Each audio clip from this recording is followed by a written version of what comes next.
Juste avant de commencer la vidéo, n'hésitez pas à vous abonner, à liker et bien sûr à déclencher la petite cloche de notification. Vous pouvez me retrouver sur la plateforme Odyssée avec toutes mes vidéos et bien sûr gratuitement tout en cumulant du Libri sur la plateforme Odyssée. Allez, c'est parti. Hello la team, bienvenue sur ma chaîne C99 Crypto. Aujourd'hui, on va parler du marché boursier et bien sûr quelques news intéressantes pour ce jeudi 25 août. Donc le marché est un peu baissier. On peut voir que le Bitcoin est autour des 21 560 dollars et il a perdu 0,9%, soit l'équivalent d'1%. L'Ethereum, juste derrière, à 1700 dollars et est très positif, on va dire à 1,4. C'est pas mal, c'est l'un des seuls avec le BNB qui prend 0,6, le BNB qui a actuellement atteint les 301 dollars, donc c'est une très bonne nouvelle.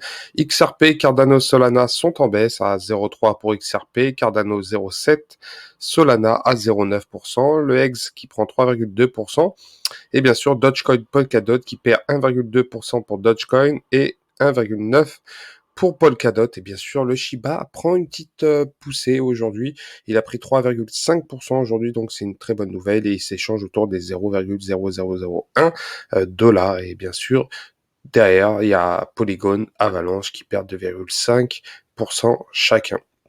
Et bien sûr, l'Ethereum à la 19e place qui prend 1,2%. Donc, The Merge arrive bientôt. On est le 25, c'est dans 20 jours. Et ça va être intensif les 20 jours qui vont arriver concernant la mise à jour de l'Ethereum via The Merge. Donc, on va voir comment ça va évoluer. Mais en tout cas, le marché pourrait exploser. Faudra voir comment ça va se passer. Mais en tout cas, il y a quelques news intéressantes et on va commencer par Bitcoin. Bitcoin, l'entreprise de distributeur de crypto-monnaies Bitcoin Depot, va faire son entrée en bourse via un accord de la SPAC, donc une très bonne nouvelle. Donc là, on rentre dans du sérieux. Donc Bitcoin Depot, qui exploite 7000 distributeurs automatiques de crypto-monnaies, et bien sûr s'associer au SPAC GSR Meteora Acquisition Corp, donc ça c'est une bonne nouvelle, dans le cadre d'une opération de 885 millions de dollars. L'opération sera probablement annoncée plus tard dans la journée, donc ça va être une entrée en bourse à surveiller de très près. Si le marché va être pourrait impacter le marché crypto-monnaie, bien sûr, le marché boursier pourrait être, surtout l'action de Bitcoin Depot, pour impacter le marché crypto, donc à surveiller de très près cette news. Donc ça a été fondé 5 ans en arrière, l'entreprise de crypto-monnaie, elle est basée à Atlanta et exploite des distributeurs automatiques de plusieurs crypto-monnaies au Canada et aux États-Unis dans des magasins comme Circle K. Donc c'est vraiment une bonne nouvelle et bien sûr les consommateurs de ces distributeurs peuvent acheter du Bitcoin ou d'autres crypto-monnaies avec de l'argent liquide, ce qui est formidable. Malheureusement, en Europe, nous n'y sommes pas. Il n'y a pas encore ça. Malheureusement, je trouve ça assez dommage. En tout cas, les Américains, depuis 5 ans, ont ça avec les Canadiens. Donc, c'est vraiment phénoménal. Et bien sûr, la société obtiendra 320 millions de dollars de l'accord de SPAC qui sera utilisé pour alimenter la croissance future. Donc, ça va être une entreprise qui pourrait s'implanter en Europe et dans le monde entier d'ici peu. Donc, à surveiller de très près l'entrée en bourse de Bitcoin Depot. Donc, Tether qui est actuellement sous la menace du gouvernement américain. Tether qui émet, on sait très bien, des stablecoins en USDT et en en EURT, a informé qu'elle ne procédera pas au gel d'adresses lié à Tornado Cash.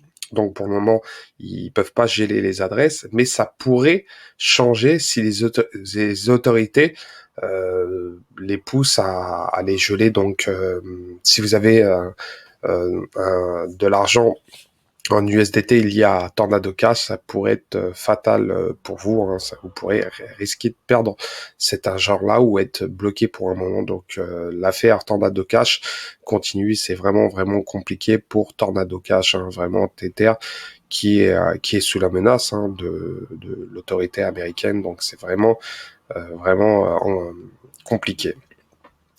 Et la troisième news, c'est Samsung. Samsung hein, qui pourrait peut-être rentrer dans le bal en 2023 et il va lancer sa plateforme d'exchange crypto-monnaie. Hein, voilà, l'entreprise Samsung, c'est une entreprise sud-coréenne, hein, ça m'étonne pas. Donc, avec la mode des crypto-monnaies, ça pourrait que Samsung commence à développer son exchange crypto-monnaie et pourrait s'implanter dans le monde crypto-monnaie d'ici peu de temps et peut-être être l'un des plateformes majeures dans les années à venir, hein, donc à surveiller de très près parce que Samsung crée des smartphones avec un wallet. Déjà, ils ont déjà créé un wallet Samsung lié aux crypto-monnaies, mais ils pourraient indirectement faire beaucoup de choses pour la sécurité des cryptos et ça pourrait être avantageux pour les investisseurs, hein, ceux qui stackent leur crypto sur un wallet Samsung, ça pourrait être intéressant dans les années à venir. En tout cas, faut pas oublier que Samsung crée des smartphones, hein, crée réellement des Android qui permettent de faire des choses intéressantes et ça pourrait donner un avantage face à des mastodontes comme Coinbase ou encore Binance. Donc c'est vraiment une news assez intéressante. Hein. Donc faut pas oublier qu'en 2019, la marque avait proposé un portefeuille de crypto-monnaies sécurisé sur ses modèles de smartphones haut de gamme. Donc le nouveau Samsung Wallet pourrait arriver très vite et pourrait être très intéressant pour la plupart des holders de tokens et de crypto. Donc voilà. Donc voilà pour aujourd'hui. Hein. Il y a quelques news concernant les cryptos, mais pas réellement. Donc il faudra attendre un peu pour voir comment le marché va se bousculer. Mais en tout cas, c'est le calme avant la tempête et on va attendre ça avec impatience. Donc voilà, c'était 99 Crypto. N'hésitez pas à vous abonner, à liker, bien sûr, à déclencher la petite cloche de notification. Et n'hésitez pas à laisser un commentaire, ça me ferait plaisir. Et je vous souhaite un très bon jeudi soir. Ciao, ciao.